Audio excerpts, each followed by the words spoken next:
E aí galera, como é que vocês estão? Sejam bem-vindos a mais um vídeo aqui no canal. Hoje eu vou falar um pouco sobre o Enem 2023, já falei várias vezes aqui no canal, mas dessa vez é uma versão atualizada.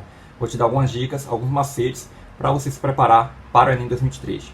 Mas antes de começar o vídeo, não deixe de se inscrever no canal, curte, comenta, compartilha com os amigos, porque isso me ajuda bastante. E tá saindo vídeo novo todo dia aqui no canal, às 19 horas. Let's bora! Seguinte galera, se eu não me engano, acho que não tem nenhum mês que eu gravei um vídeo também falando sobre o Enem 2023, dando algumas dicas, né, de como se preparar, de como estudar, mas eu quero acrescentar nesse vídeo outras dicas, por isso que eu falei que é uma versão mais atualizada. Vou te dar 6 dicas aqui nesse vídeo para você se preparar. Tem algumas dicas que eu já falei no vídeo anterior, quem já assistiu, mas também vão ter outras dicas que eu deixei para o final para falar aqui com vocês, né, dicas que eu não falei ainda e que eu quero justamente mencionar, bater na tecla, para que vocês apliquem, para que vocês possam usar nos seus estudos quando estiverem se preparando para o Enem 2023. Então vamos lá. Primeira coisa que eu quero que vocês tenham em mente é em relação aos assuntos que são mais cobrados. Já falei isso também no outro vídeo.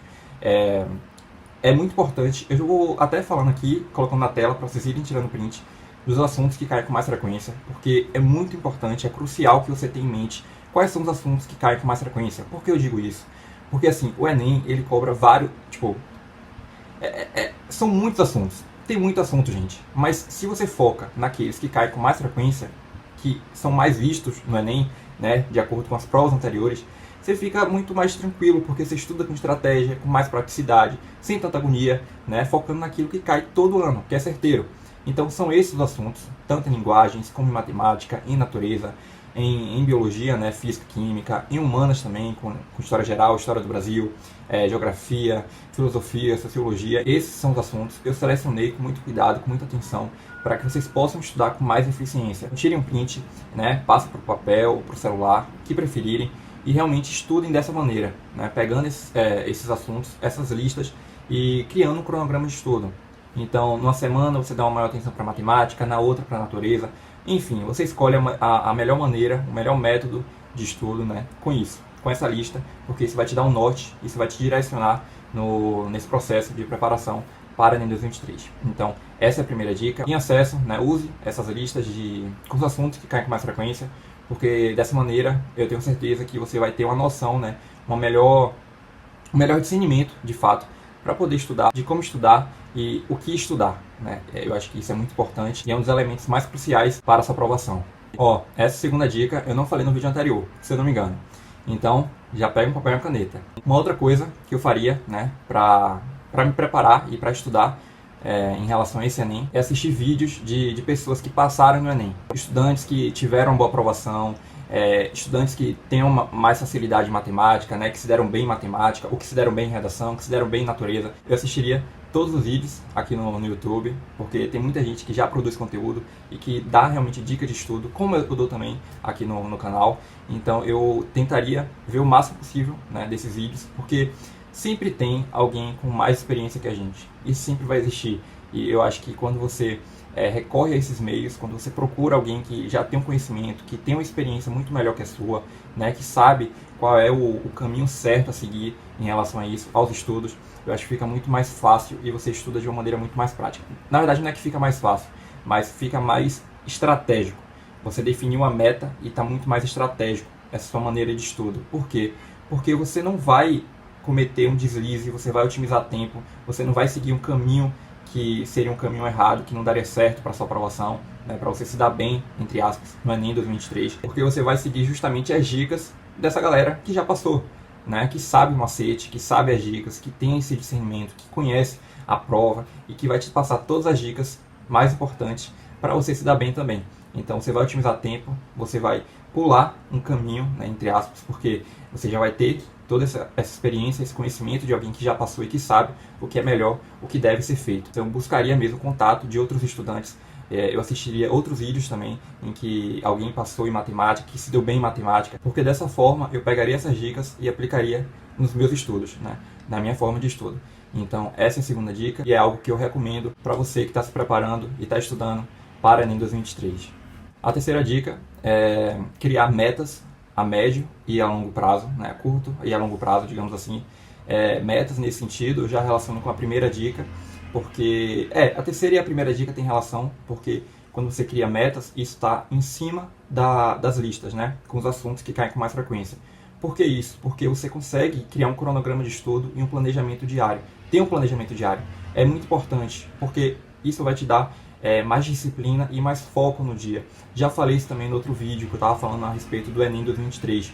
Quando você tem um planejamento diário, quando você tem um cronograma de estudo, você não procrastina, porque você sabe o que tem que ser feito no dia, né? Quando você tem um planejamento diário, você definiu as suas metas. Então, por exemplo, hoje a minha situação eu tenho dificuldade em matemática e tenho dificuldade em redação. Então, eu não vou estudar muito natureza, muito humanas. Eu vou estudar mais o que eu tenho dificuldade e o que eu preciso para minha média, para eu conseguir ser aprovado no curso que eu quero. Então, você tem que ter essa mentalidade, essa consciência de quais são as prioridades e o que você tem que dar maior atenção, né? Realmente, você tem que ter isso em mente, porque se você não tem, você vai estudar à toa, né? Você vai estudar perdido, sem ter noção do que tem que ser feito, e isso vai te fazer procrastinar, porque isso não vai te dar confiança, você vai ficar frustrado, você vai querer desistir no meio do caminho, e quando você tem um cronograma de estudo, quando você tem metas a médio, né, a curto e a longo prazo, isso vai te ajudar bastante, e isso vai ser um impulsionador, né, de fato, para a sua aprovação. Porque você tem em mente o que tem que ser feito, você não vai sair do caminho, você não vai desistir, você vai estar ali confiante, firme, forte, focado, disciplinado, né? E eu acho que é isso, ter essa mentalidade mesmo, definir metas por meio do cronograma de estudo, que tem, né, relação com a primeira dica, porque você vai usar os assuntos que caem com mais frequência para criar o seu quadro mesmo de estudo no mês, na semana, e também um planejamento diário, que seria no dia, porque é isso também, não só pensando daqui a um mês, mas também no dia, o que você vai fazer hoje e o que tem que ser feito hoje, né, no agora, porque é isso, são pequenas etapas que no final acaba trazendo bons resultados, e é isso, é uma evolução, né, é um progresso, é uma escadinha. Então a partir do momento que você vai estudando, vai fazendo a sua parte, tendo planejamento diário e tendo metas, né, a curto e a longo prazo, você vai perceber uma melhora significativa no final do processo, quando você estiver realizando ali o exame, o Enem 2023. Quarta dica, muito importante também, eu estudaria muito redação. Por quê? Porque redação, assim, independente do curso que você queira, redação é muito importante. Você tem que ter uma boa noção da estrutura dissertativa, argumentativa, em relação aos parágrafos, né, introdução, D1, D2 e conclusão, o que tem que ser feito em cada um deles, como você tem que organizar, como você vai trazer o repertório, como você vai relacionar com o tema, como você vai argumentar, como a questão do vocabulário importa na redação. Então, assim, são muitos comos, né? Você precisa de fato se preocupar e estudar para poder se dar bem, né? Para poder entender mesmo a redação e tirar uma boa nota, né? Pelo menos uns mais de 900. Porque é isso, você tem que estudar. No início você tem que realmente pegar a teoria, ter uma noção de como é a estrutura, como eu estava falando, e depois ir para a prática. Redação é treino, é que nem matemática. Você tem que fazer redação. Então toda semana você precisa estar fazendo pelo menos uma ou duas redações. Porque só assim você vai criar mesmo esse conhecimento da redação, você vai conseguir argumentar da melhor forma, né, por meio disso, e sempre estudando em cima das correções. Você envia a redação para algum corretor, né, para alguém que saiba corrigir, que possa corrigir, e depois você, a partir da correção, né, do que foi feito ali, você não comete mais os mesmos erros. Então é muito importante que você realmente... Então é necessário isso, é necessário que você estude redação, que você tenha noção da estrutura, que você tenha um bom vocabulário, que você saiba argumentar, e tudo isso está dentro do treino, da prática. Então você precisa exercitar, precisa fazer redação. E eu acho que essa é a quarta dica, é muito importante que você realmente estude redação, que você foque nisso, porque é muito importante, independente do curso que você queira, né, como eu estava falando. A quinta dica é fazer muitos simulados. Você precisa mesmo pegar provas anteriores do Enem, desde 2009 para cá. Não é para você pegar provas de vestibulares que cobram totalmente diferente, que tem um formato de prova totalmente diferente do Enem, porque isso também não tem muito sentido. Se você está querendo passar no Enem, por que você vai pegar uma questão de um vestibular que tem um formato de prova totalmente diferente do Enem? Isso não tem sentido. Você tem que pegar as provas anteriores do Enem, né? E aí quando você pega essas provas anteriores, é muito interessante porque você percebe que tem um padrão a cada ano. As questões são cobradas, né, de acordo com o assunto, da mesma forma. Só muda a interpretação ou então a historinha, né, que é contada em matemática, por exemplo. Você precisa pegar as provas antigas do Enem, porque dessa forma você consegue estudar, você cria o hábito também de fazer simulados. Já falei várias vezes aqui também no canal, você simula o dia da prova, quando chegar no dia, né, ali para valer, você vai estar acostumado. Não vai ser algo anormal, pelo contrário, vai ser algo normal, algo comum, algo tranquilo de fazer, porque você já está tão acostumado toda semana ali, né, simulando o dia da prova, que no dia vai ser tranquilo. Então é tudo isso, é uma maratona. E você precisa se preparar antes, né? Então você se prepara como? Fazendo simulados.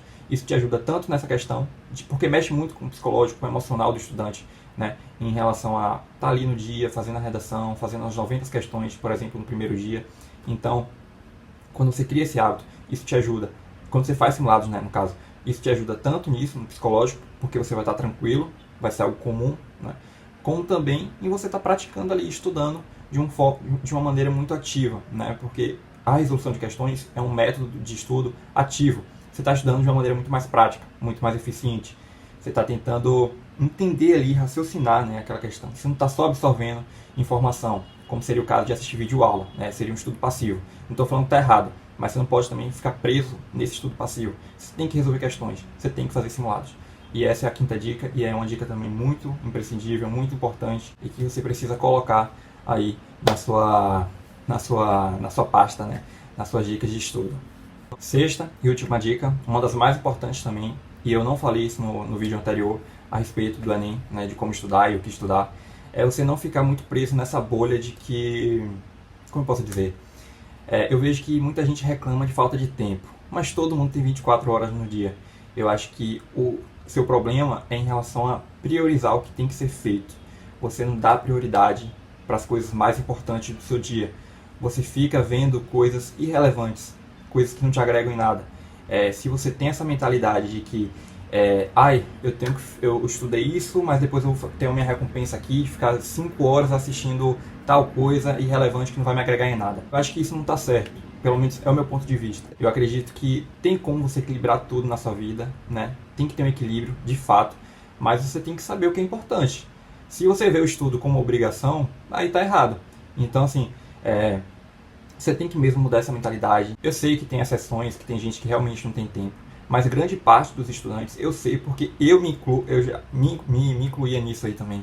Eu sei que às vezes a gente sempre fica falando que não tem tempo, que não dá para estudar tudo de vez, mas é porque você está pegando seu tempo, que é tão precioso, e colocando ele em algo que não vai te agregar, que é irrelevante, sabe? Você fica muito preso em distrações o tempo todo, o dia todo, e não estuda. E aí depois reclama da falta de tempo. Eu digo mais nesse sentido. Então, assim, eu sei que realmente tem exceções, mas em grande parte é isso que acontece. Você fica muito mais preso nas distrações, que é algo que realmente atrai, é muito mais atrativo do que sentar, né, e estudar. Mas você tem que ter em mente isso, tem que ter essa mentalidade, tem que ter essa responsabilidade. Se é o que você quer, se você quer passar no Enem 2023, você tem que ter essa mentalidade de que você precisa estudar e de que você tem que abdicar de certas coisas por um momento para a sua aprovação. Eu acho que faz parte da vida, todo mundo já passa por isso, tem gente que passa por isso, então é isso. Essa é a vida e você tem que ter responsabilidade, tem que assumir responsabilidade. Porque se você não assume, qualquer coisa é qualquer coisa, né? E eu acho que é muito importante que você tenha essa mentalidade e que você não fique muito preso nas distrações. Que você estude, que você saiba que é importante estudar, que é algo assim muito rico, que vai te agregar muito na tua vida, em qualquer área da sua vida, né, de fato, e que é um equilíbrio. Não estou falando que não é para você ficar ali, excluir tudo das distrações. Claro que não, mas tem que ter um equilíbrio. Você tem que dosar, tem que saber o que realmente importa e tem que priorizar o seu tempo, que é tão precioso, com aquilo que mais te agrega no seu dia, né? Tendo consciência, claro, dos seus objetivos, do que você quer de fato. Mas no geral é isso, galera. Eu espero que vocês tenham entendido, né? Que vocês tenham gostado aí dessas 6 dicas que eu passei para vocês. Caso tenham ficado com alguma dúvida, fala aqui nos comentários, que eu estou respondendo vocês também. E aproveita, fala aqui nos comentários uma outra dica que eu não mencionei aqui e que você gostaria de acrescentar e de compartilhar com os outros estudantes também. Então esse foi o vídeo, eu espero que vocês tenham gostado. E mais uma vez, obrigado de verdade por estarem aqui comigo. Até o próximo vídeo.